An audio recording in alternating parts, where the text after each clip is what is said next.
Hey everyone, I'm Mike from Northern Ridge Designs and welcome back to the channel. It can be difficult sometimes to get a bubble-free epoxy finish, especially on wood slabs, but in this video I'm going to share some tips with you that will increase your odds of getting a perfect epoxy finish on any wood slab project. So let's get started. What you're seeing here is an 11-foot long L-shaped walnut bar top with some great character, as you're seeing in this knot with a crack. There are also a few issues we need to address, such as sanding out these oil smudges. This bar top was actually in place for a while unfinished. Also, when it was put together, I don't know who did it, but the seam here is kind of a large gap. There's also a large chunk of bark missing there. We're going to have to touch both of those things up before we do our epoxy pour. This particular knot hole with a crack in it, it's kind of soft, but the epoxy should harden that up and it'll be perfectly fine. The coolest feature of this entire slab is this bark inclusion. It's just huge and it's going to be awesome filled with ocean blue metallic epoxy. Have to get all the soft and loose bark kind of picked out of there, but it's definitely going to be worth it in the final product. Moving on down, you'll see a couple more. We have a couple little divots and holes and things that we're going to have to remove some of the bark and some of the loose materials so that we don't have anything loose and we can fill all the voids with an ocean blue metallic and finish the whole thing off with an epoxy finish that just lays right out like glass. Here we go. Step one, you need to remove all the loose material, and I'm going to start with the large bark inclusion.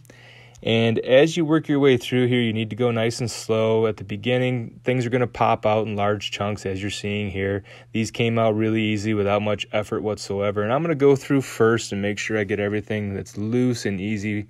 And then from there, I'm going to start picking and trying to find stuff that's a little tougher to get out. Perhaps just kind of checking along. I don't want to remove any kind of wood. I don't want to mark up the wood that surrounds it and mess up that beautiful grain. But I definitely want to get anything that's soft or loose out of this void. Because again, we are going to fill this with ocean blue metallic. And I just don't want to have anything that's going to move over time. So although the video speed is sped up here, I'm going pretty slow and just kind of poking and checking with my little pick here. And it's kind of a long process. It takes a little time, but in the end, it's just going to pay off. So here we have kind of the final product.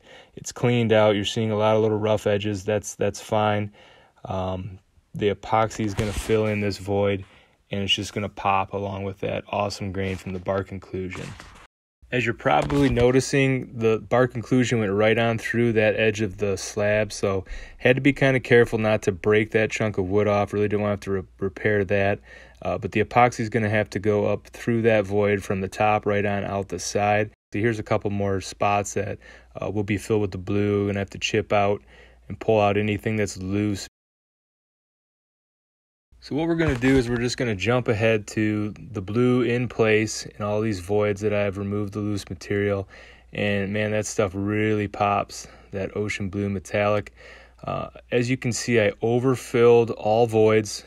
That way we can sand down and flush and there won't be any divots or low spots. Although you get a little leeway with that with the epoxy finish. I tried to keep a lot of the blue out of the crack because we're going to be filling that with a more natural look with sawdust and glue to help fill that in, but not make it stand out so much that there's a large crack there.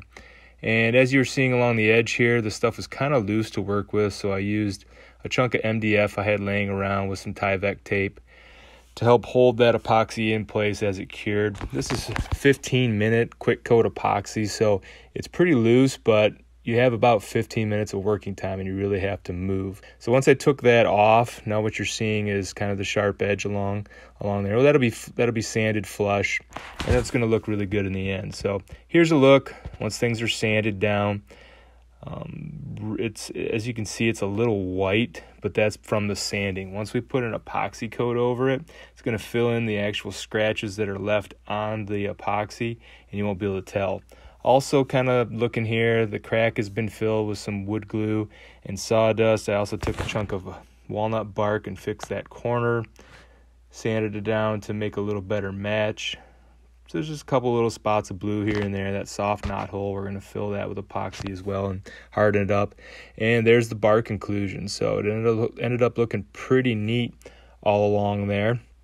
And once we get the epoxy on that grain around the blue, it's just going to be really awesome. This is where it becomes pretty obvious that you took your time and filled all these little voids to make sure that you didn't have places where epoxy is going to seep out. We're going to get started with our first seal coat, and seal coats are what make the difference between a glass-like epoxy finish on wood and one that's got a lot of dimples and bubbles in it. What I'm going to do here in the first seal coat is I'm just going to move this product around the wood and let it soak in. It's filling all the natural little holes and grains of the walnut. Each seal coat's going to be about 1 ounce of epoxy per square foot. It's not a ton of material, but it's super important that you do this. Each seal coat will look better than the last one because you're removing some of those areas where the epoxy is going to seep and bubble. Some people, they like to, for whatever reason, just pour 1 coat of epoxy on top, stand there with a torch for hours on end, and still you're going to end up with some bubbles and divots in the final product. The difference between that and having a glass-like epoxy finish are the seal coats. In this particular project, because it's for a customer and I want a perfect layout, I'm going to do 3 seal coats to make sure I get all of those little voids filled with the epoxy. Plus, we're dealing with the live edge that has bark on one side. So I want to make sure that I take my time and brush the epoxy into all those little nooks and crevices along the bark edge.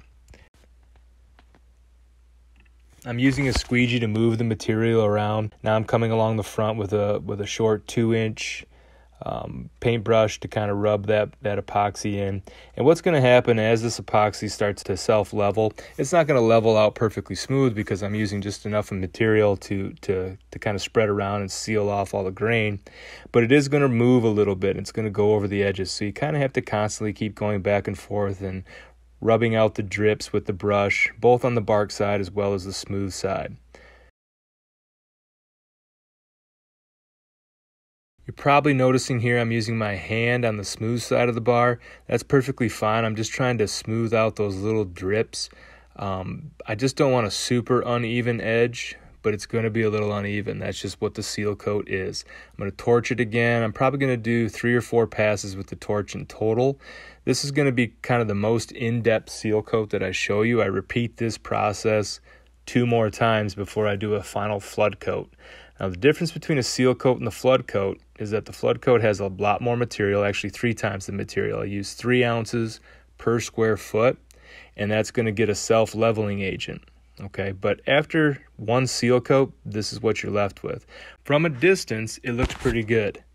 But when you get up a little closer, you're going to notice all the little imperfections, such as all these little bubbles. Now, if I had just poured 1 coat, stood there with a torch, I would still end up with these because it's the bubbles caused by epoxy soaking into the wood grain.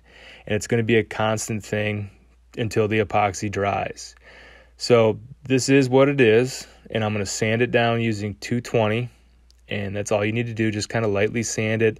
I'm going to pop all these little bubbles with the sandpaper, and it's going to look pretty ugly. Luckily, the epoxy, this is the beautiful thing about epoxy, it's going to fill those little scratches. Here you're seeing some pretty large little voids that are just going to keep pulling that epoxy in. And if you didn't do the seal coats, you'd never get those filled. So this is after the first seal coat, and it's kind of ugly right now when you get down to it.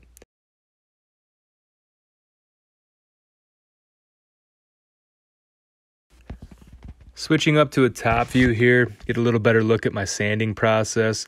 I just have 220 grit sandpaper on a 5-inch orbital sander. In the description, you can see the link to the sandpaper and tools that I'm using. But I'm just kind of lightly going over it. I just want to see all the imperfections. I'm not trying to sand this smooth by any means or sand it flush. I'm just trying to make sure that I'm going to get good adhesion with the next layer of epoxy. If you pour epoxy right over a smooth, hardened surface of epoxy, it doesn't have the mechanical bond that is necessary.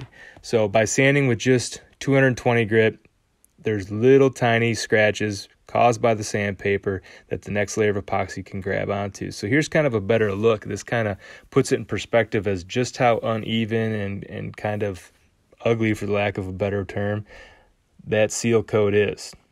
The bark really soaks up that epoxy on the first seal coat. After that, it's going to be less and less material being soaked into it, but it helps to smooth out the naturally rough bark.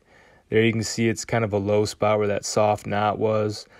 Around the bark inclusion, there's the one really big divot there that showed you a little bit earlier. It stood right out even when the whole thing was unsanded. And between seal coats, after I sand it, I'm just going to wipe the whole thing off with blue shop towels.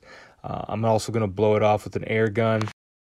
Here, kind of looking down the table, you can see all the imperfections. This is the second seal coat. Just going to use a squeegee to move the material around, and there, like magic, all those little scratches disappear. First time you do an epoxy project and you sand those seal coats, you feel like you're just ruining it. But really, that epoxy, it needs those little scratches from the 220 grit to mechanically bond itself to its previous layer, and you don't see those scratches at all. Just looking here, even without torching it, it's a crystal clear finish, and that blue is really popping out of that dark walnut. Just like the first seal coat, I'm going to move an amount of material that was 1 ounce per square foot around and around, trying to fill in those voids, and I kind of keep it moving so that it keeps sinking into those little dips and nooks and crannies. I'm going to start pushing it over the edge, and then I'm going to come through with my brush it into the bark, as well as smooth it out on the backside. Torching as I go, you can see a little bit of cloudiness there, and that's just the epoxy has some bubbles from the mixing. So, second seal coat has dried at this point, real close there, and you can tell that it looks a lot better than the first seal coat. Heck, some people might even be happy with this at their own home bar. But this being for a client, I'm going for a glass type finish with no sorts of undulations, I guess, when you look down the epoxy. Here I'm pointing out just a couple of spots that kind of being sticklers, they won't really film with the epoxy. And what I'm probably going to have to do to those spots is use a burn-in stick. Now, it's another product for another video. But with the seal coats, you're going to eliminate 98% of those. A burn-in stick is just kind of a hard wax that you melt into the spot, and it fills that little void, and then you can just put epoxy right over it. It's color matched to walnut, so you can't even tell it's there. Here we've sanded the second seal coat. It looks a lot better than the first one. Most of the little bubbles at this point are out of it. There's just kind of some low spots and some high spots, but the final flood coat, which you're seeing here, will take care of that.